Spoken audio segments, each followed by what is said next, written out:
Hello, my friends, Evolutionary Energy Arts family. Welcome back. So Cindy's going to like this one. This is a fun one. It's one of my favorites. The power of sound. It's just underestimated. So underestimated, and it's people don't know much about it, but gosh, can it make a difference? One of the things I find the most exciting about the age that we are living in right now is how science and spirituality are verifying each other in many, many ways. Everything that has been hidden in the Western mystery tradition about consciousness, and we're talking the Kabbalah, Hermeticism, things that were written of in the Kybalion and things that we are exposed to in like the Emerald Tablets of Thoth, as well as, so much, there's just so much knowledge that's been shared from the East through Hinduism and Buddhism and other philosophies as well, Tantra. And all that we're finding out now with quantum physics is letting us know that we had tremendous knowledge in the past that we've lost. Well, yeah, not I don't know if lost is the right word or it's been kept from us, but definitely not displayed out in the open so that we know what to do with our bodies. When we look into the Bible, for instance, and we see in the beginning was the Word, and the Word was with God, and the Word was God. The same was in the beginning with God. All things were made by him, and without him was not anything made that was made. In him was all life, and the life was the light of men. And the light shineth in the darkness, and the darkness comprehend it not. So, there's so many different ways you could look at things. You could look at things very superficially, or you could go deeper. And if you start to expose yourself to different philosophies, like understanding Taoism and some other philosophies like Buddhism, and then you could start to understand what they're really trying to get across here. Because the word, the vibrations, and again, sound, when we speak, we're sending out vibrations. We're sending out energy patterns through our voice out into the ether. And we know from the observer effect that when we put our attention on something, when we focus on something, it becomes something. And that's part of this matrix that we're in. And everything is energy. Energy can't be created or destroyed. As Tesla said, if you want to know the big secrets and mysteries of the universe, think in terms of energy, frequency, vibration. So when we're speaking with intention and sending out frequencies into the world, we are creating, and that's what is being put out here. And when we look at it from the Tao aspect, we have the yin and the yang, and that's the masculine and feminine. That's the opposing energies, apparently opposing, but really working together to make this manifest universe. And then we see the circle of the whole, and there is some yin and yang and some yang and yin, and the whole is the Tao, and that which is the Tao cannot be understood, named, or really conceived in these limited brains that we have. What our consciousness is not just limited to our brain, and when we experience meditation at a very deep level, we become very aware of that.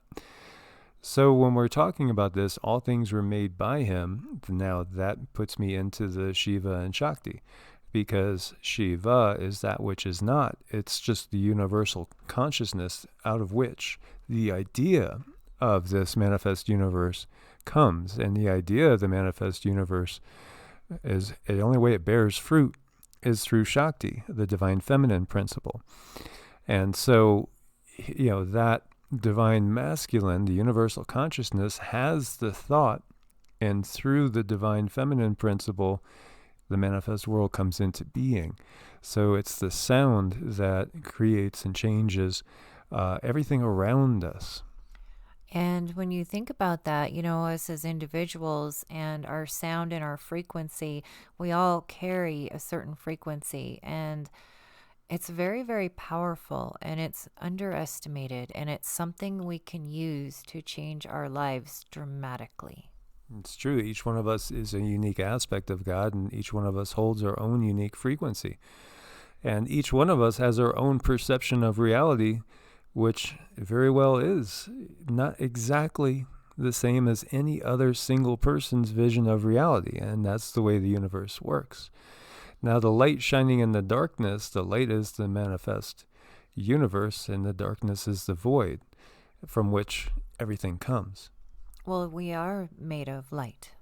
Yeah, through, and again, we could go into Gnosticism, and we could go into Kabbalah and see all these things, reflected. When we see these monks chanting, and these, I believe, are Eastern Orthodox, it doesn't really matter the tradition. What matters is the intent and where the heart is. So again, it's not about dogma. For all those people saying, you have to believe this one way, and again, there's 30,000 different forms of Christianity out there. So which one's the right way? The right way is when your heart is in a certain place, that you're vibrating and sending out love and compassion. All the other stuff is just window dressing. And we could put it in many different ways as far as that window dressing. It's the intent. So whether, they're singing from a Judeo-Christian point of view, chanting and doing prayers in a Judeo-Christian point of view, or whether it's perhaps, some Japanese Buddhist monks making music and sending out positive vibes into the ether and into the world, if the intention is for the highest good and of love and light and peace and unity, the rest of it doesn't matter. No, it doesn't matter. And it's very important to explore belief systems because something might not fit you just right. So allowing yourself to have these moments of exploration and being able to set aside old belief systems and things that you were taught to try something new is so important for your intent. Most definitely. It's all about intent. And we've shared with you guys that we've had visits, and, we're people that are very, very used to having interactions with other densities. So, last night we had a visit from this angelic being that's been working with us, and actually through Archangel Gabriel. And we had this conversation last night with this being. And this is not in trance channeling, it's just direct communication. Cindy could see him in his human form. I just see it as an energy that's swirling about above us. And, he was basically saying it's all about intent. It's all about intent. And that's the only thing that matters, is where your heart is. It doesn't matter what system you use. It really, really doesn't. You could use any belief system. Belief systems are tools. That's all they are. They're just tools. Find a tool that suits you, that feels comfortable to you, that resonates with you, and then embrace it fully with your heart. And you might end up discarding that later on. As you grow, you might find, well, I kind of like this better. I'm kind of drawn to this better. Well, that's natural growth. That's what happens. Again, we change. Just to share with you guys just how we never stay the same. Right now I weigh the same as I did in like junior, sophomore year of high school, which is about 80 pounds less than I weighed, when I was in my 30s, early 30s. So I changed and kind of came full circle, in some sense. We all change, and we might have to discard garments or put them off to the side because they no longer suit us. They no longer fit us. But you might come to a new understanding and integrate in some things that were important to you at a certain point in your life later on with a whole new understanding. Mm-hmm. And I think one of the most important things we can do on this journey is actually sit and accept and recognize what exactly no longer serves us. There are so many tools we can use. And, our mouths are one to create our reality through intent and prayer. And whether it's, saying prayers like as a little boy, 5 years old, I wasn't being forced to. I just wanted to. And I would get on the side of my bed every night and say prayers. And, being brought up Catholic, I was actually drawn to Mary, to the divine feminine energy. So I would say, Our Fathers and say other prayers. But I would kind of focus on that one and repeat that one. And I think it's because in my past lives, I have seen visions of being Buddhist monks several times, but also having a life as a Templar too, which I do have visions of that, and then was confirmed to me by a couple of different psychics. And so I'm very, very used to this type of life, and I could roll right into it. It's the most comfortable thing to me to spend hours and hours in meditation and doing mantras and doing QiGong and things like that. That's part of my DNA now. And that's one way you can change your frequency. And when you change your frequency, you also change how things come back to you, because the frequency goes out, bounces off your surroundings, and sends you back information on how to respond to that. And we had I forget if it was yesterday or the day before, we had a client that was asking about a past life, and Cindy was able to share with her some info from her past life, and it made her cry. It made her cry, and it just changed everything for her, because it gave her verification about how she was, feeling on the inside, and things that just felt right to her. Right.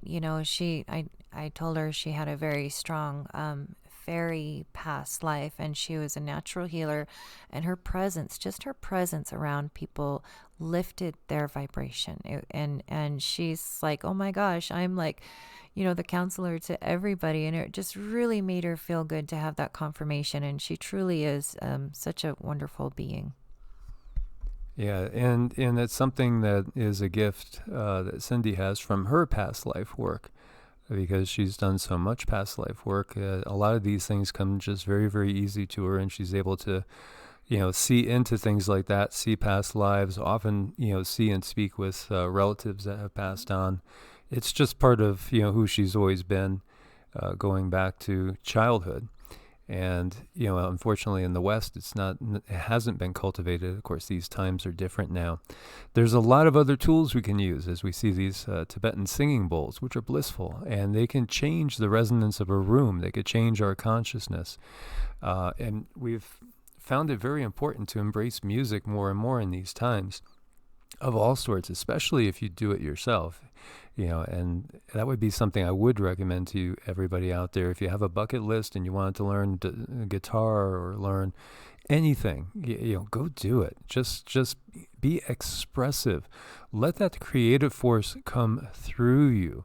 And when I was first starting to learn guitar, I would just focusing on trying to learn different chords, and then trying to memorize some songs. But really, I think probably the thing to do would be more expressive and just let things flow, channel, kind of channel the music through you. And then this is one of Cindy's tools that she uses all the time. She has dozens and dozens of tuning forks.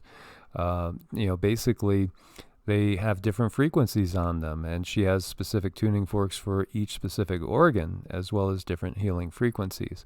And you don't have to be in person putting them on the body. It's just the vibration in the field. It's extremely effective, and I use my imagination, and I use my tuning forks and intuitively pick out what needs to be recalibrated. Maybe someone's having problems with their heart chakra, and I use that heart tuning fork, and maybe someone has anger problems, and I'll actually use the tuning fork for the liver, because that can diffuse a lot of emotions that are held in the liver, and they were unable to be expressed for one reason or another. That's why people end up having so many problems, because they either do not know how to express their emotions. It's past life issues. So a lot of times coming in with a tuning fork to diffuse these issues helps someone kind of regain a new lease on life. Exactly. And just, this week we had people in New Zealand, Australia, UK, Spain, all over the United States. We've worked on people in every continent but Antarctica. So, it's distance means nothing. And that's why I love seeing these type of papers. And so this is totally from a scientific point of view. And this article is about life as a symphony of oscillatory patterns. Electromagnetic energy and sound vibration modulates gene expression for biological signaling and healing. And this gets into how these fields, and whether we're resonating as a mantra or resonating as a deeply felt prayer, especially if it's something that's kind of repeated, because it takes repetition to set in for an energy pattern to really hold, usually. It's amazing what we can do. And again, the Tibetan bowls, for instance, very healing. I've been to some meditations where we had sound baths with different gongs. Oh my God, it was incredible what it can do to you. And, that's why, like, say, for instance, Native Americans would use the drums. You could do shamanic drumming, and it'll put you into this, it'll change your frequency and pattern, and it can put you into a beautiful, blissful meditative state as well. Now, what this article gets into as well is the healing aspects of it, which are amazing, because these things could actually have the power to trigger stem cells to get going, rejuvenation. It can help us with clearing out stagnant energy. Of course, QiGong does it as well. In the first part of QiGong, we do one movement where we're bouncing up and down on our feet. And when I went to this one seminar, and there were some of the top names in QiGong and Tai Chi at that seminar, and one of them came up and started leading us. And I was amazed because he spent so much time on the purgation. I mean, he spent like 20 minutes on purgation alone. And purgation's just getting rid of stagnant energies. And it was really enlightening because, my God, we were tingling afterwards. We did one exercise where we just walked around laughing at each other. And it was amazing how it turned it into this incredibly jovial, blissful experience. And the key was every time you laughed and you came up to another person, you could shake their hands, you could hug them. And the whole time laughing, you had to change your laugh. You couldn't laugh the same with with any other person. And there was probably 500 of us in the room, so that was a lot of laughs. And oh my God, it was like amazing to feel sky high, from doing something so simple. Well, it's said that celebration is one of the highest frequencies one can reach. Joy, yes, joy. So love is of a very high frequency. Joy can even take us into other realms that are just amazing. And as this is saying from a scientific standpoint, which is verifying everything I'm showing you from a spiritual standpoint, all life exists in a sea of vibration. And rhythm is fundamental to all life. Diurnal, seasonal, lunar, solar cycles, and the resonant electromagnetic field oscillations of our planet make up a symphony of rhythms in which life on Earth exists. So just think about that. If you were brought up, perhaps like I was, as a Catholic boy, you might think of, the pagan celebrations of the seasons as being, that's just, that might be leading to witchcraft and things that are evil. No, it's a deeper understanding of science is what it is. They understood the science of this. They understood the impact of different seasons, of different events, like eclipses, for instance. They understood why astrology works as well. It's all about these resonant electromagnetic fields and the oscillations and the frequencies and the vibrations and the different patterns. It's very important. A lot of these shamans, they were very good at alchemy, and they were excellent alchemists because they knew what kind of information to lay over another type of information to get a different outcome. A substantial body of research has demonstrated the fundamental interconnectedness of mind and emotion, brain and heart rhythms. Variations in circadian heart rhythms have been shown to correlate with psychiatric disorders. An emerging language for interpreting brainwave electroencephalogram rhythms is now allowing a deeper understanding of the relationship between EEG rhythms, cognition, neuropsychiatric disease, and pulsatile dynamics in genetic circuits, and it's essential for the temporal organization of cellular stress receptors and response signaling and development. And that might sound kind of scientifically convoluted and a lot of words for a lot of people, but basically this is saying that again, the power of sound to affect the way we think, the way we perceive everything around us, our very health, both emotional, mental, and physical. I mean, they're all interconnected. Everything is interconnected again.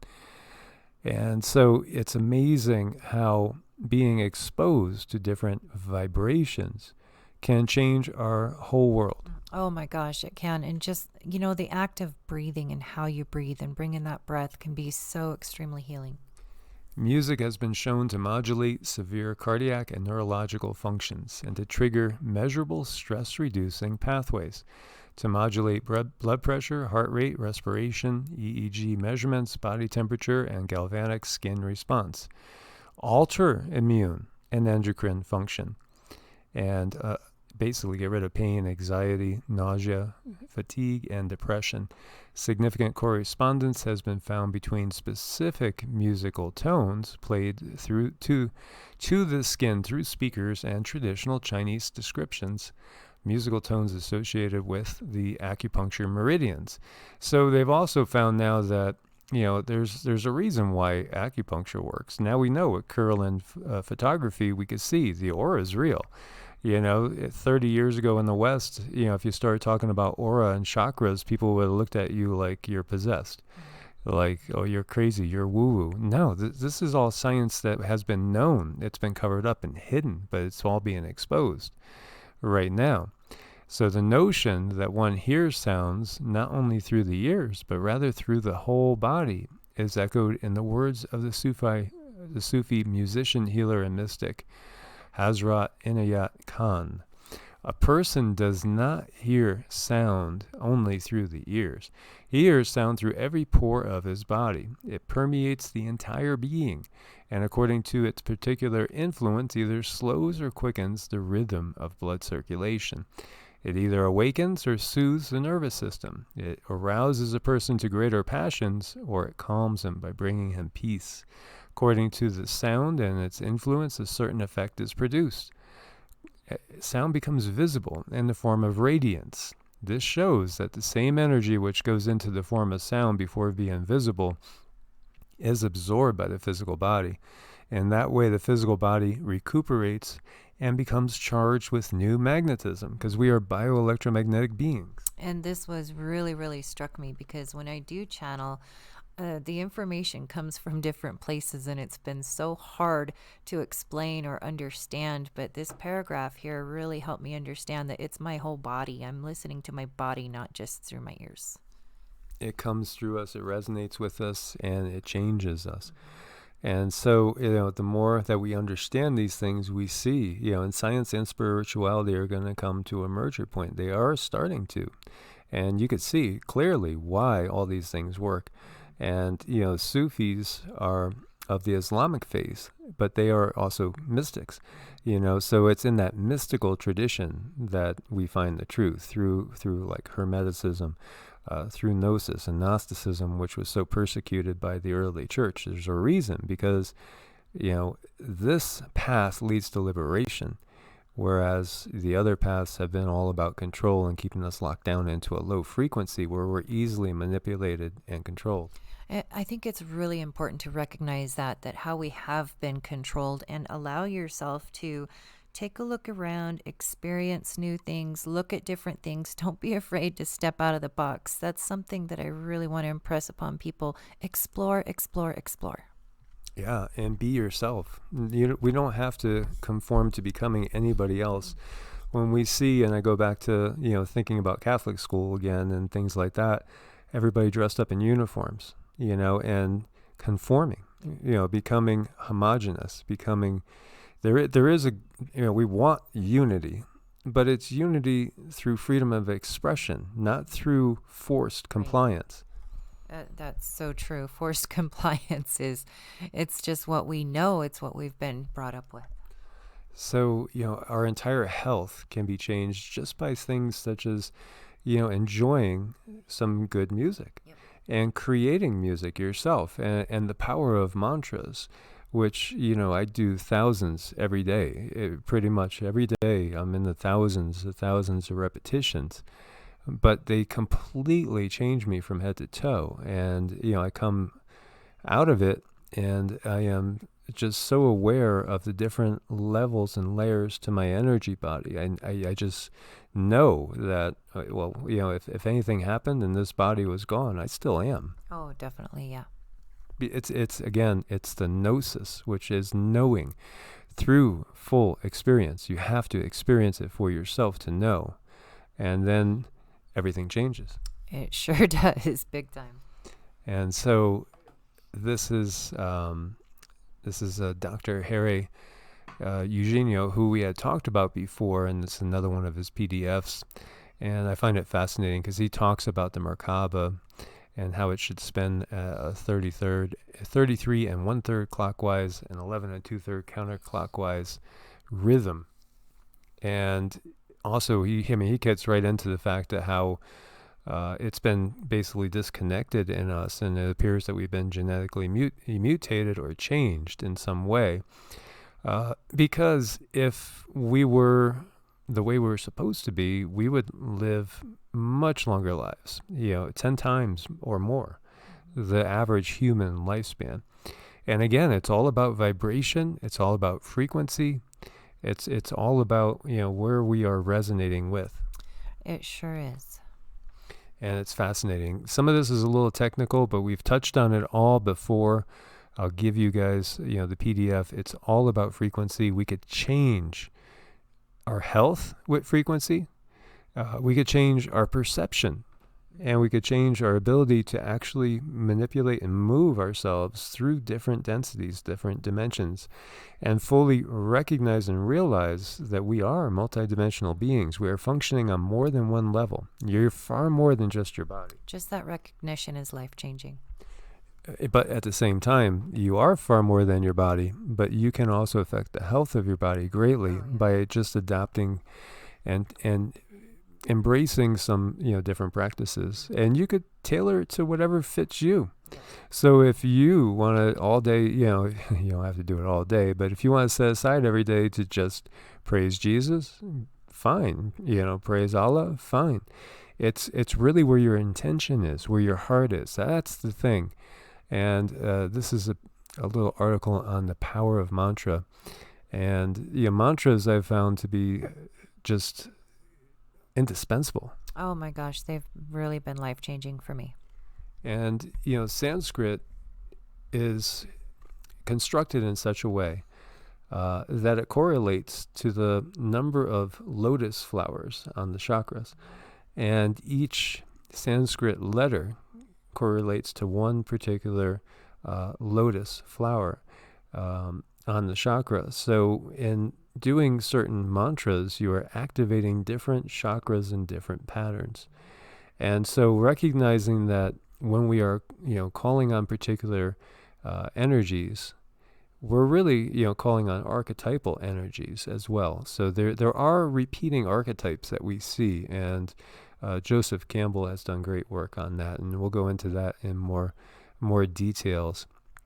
But it's all about opening up the energy centers. It's all about quickening the Kundalini process, building your Merkaba, and regaining what we have lost over the years through many different ways, many different forms of suppression, unfortunately. Well, it definitely helps bring you into harmony with your surroundings, which is life-changing. So guys, as always, we want to thank you for being part of this family. Look forward to your comments. Thanks for supporting on Patreon and Ko-Fi. We couldn't do it without you. God bless and namaste. God bless and namaste.